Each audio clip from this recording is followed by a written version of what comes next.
Hi everyone, let's go over my medium time frame, low time frame and micro bullish and bearish Elliott Wave scenarios on Bitcoin. Starting with my medium time frame bearish scenario, where we are looking for a 535 zigzag to the downside, where the most common target for wave C is between the 1 and the 1.236, currently sitting between 27.2k and 26.5k. If the high of B over here is already in, and it does look like that after a WXY combo, where wave W was an expanding flat, wave X any corrective structure, and wave Y over here to the upside being a zigzag, retracing to the 382, which is a common target for a wave B.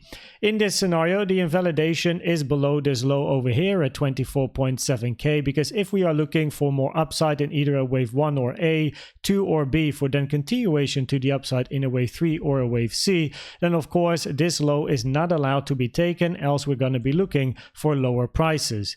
We do have some additional support around the wave C target area over here between 26.8k and 27.4k, and also around the 1.236 here between 26.2k and 26.5k.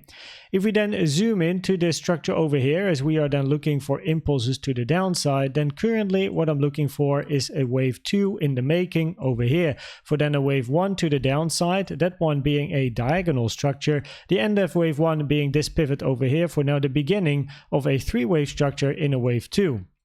Now what is important to note is the vertical line on the chart. This is a fib time that is taken from the beginning to the end of wave 1, and then you double click here to compare the time it took to make this wave 1 with the time it currently takes to make this wave 2. Usually corrective structures are finishing at least after the 0.382, by far most commonly, and that's the main reason why the probabilities for me are higher that this corrective structure is not yet finished with the high over here, even though this high did hit the 0.5, and common retracement targets for a wave 2 are between the 0.5 and the 0.786, but mainly because this structure over here is so incredibly short in time, and it is very uncommon to end a corrective structure before the 0.382 fib time. I'm looking for a bigger corrective structure in a wave 2, where an interesting resistance area is over here. First of all, we have a double top, high number 1 and high number 2, so there must be some interesting liquidity over here to grab for a move to the downside, but we have also the blue resistance area between 29.7k and 29.8k for then a potential interesting scenario over here. Of course, it very much depends on how price is going to approach this area. If it is going to be very impulsive, well, we might have to look at the more bullish scenario still coming up, but depending on the reaction we get over here, could be an interesting short scenario, where if this is a wave 2, you'd be looking for a big wave 3 to the downside, because we're looking for that wave C target area all the way down here around 27 to 26k, with the invalidation of this scenario being the high over here at 30.2k. If we then zoom into this structure over here, then we had an ABC to the upside, a nice 3-wave structure to finish a potential wave A. Now, as mentioned, I'm looking for this wave 2 to not yet be finished, so a longer corrective structure, and therefore at the moment what I'm looking for is the support area at the bottom, with potentially the wave B target area, which is just below the support area. So that's something to keep in mind. This support area over here is around 29k, as you can see, so that is definitely an interesting support area. But in an expanding flat scenario, you take these fibs from the low to the high of A. Most common area for a wave B is between the 1.236 and the 1.382, and you can see it is below this support area, so we really have to observe what price is going to do here. It might wick into this area for then a closure somewhere here and then continuation, but you don't really want to see this broken also because of the low over here, and I think once this low is going to be taken, we can expect a lot more downside to come. So that is also the invalidation basically for this scenario and for a wave 2, where you're still going to return towards the upside, and potentially this being an expanding flat scenario, where again the resistance area around 29.7k is going to be very interesting for a target for then a potential wave C. Now, what is very important is that a wave C in an expanding flat is an impulse. So you reach this area and you get an impulse to the upside. And you will see also why it's so important because of the bullish scenarios that I have, where also the target box over here is also a target in the bullish scenario, but then you expect bullish continuation in an impulsive structure. So in both of the scenarios that I have at the moment, if price reaches this level and you see an impulse to the upside, it might be a wave C, but also, of course, a wave 3, or at least a wave 1 for eventually higher prices, basically the beginning of a bigger wave 3.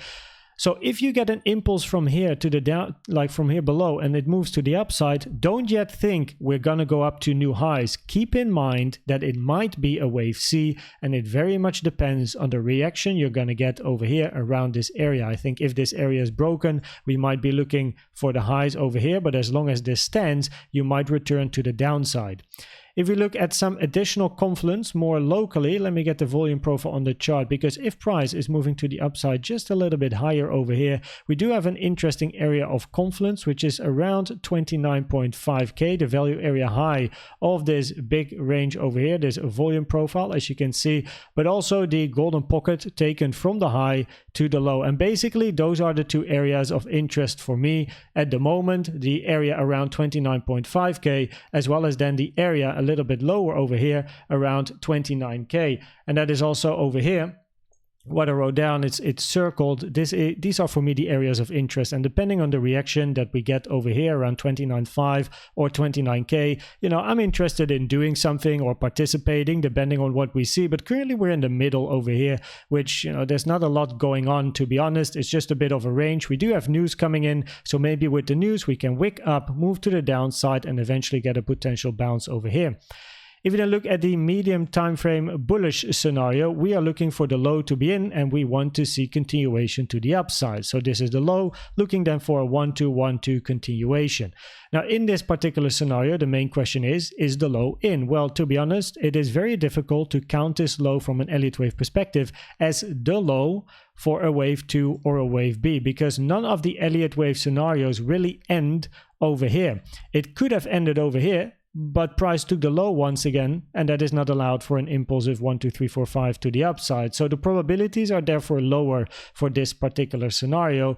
And if we look at least on the micro for the second potential, then like 1, 2, 1, 2 ending, and then a 3 to the upside, right?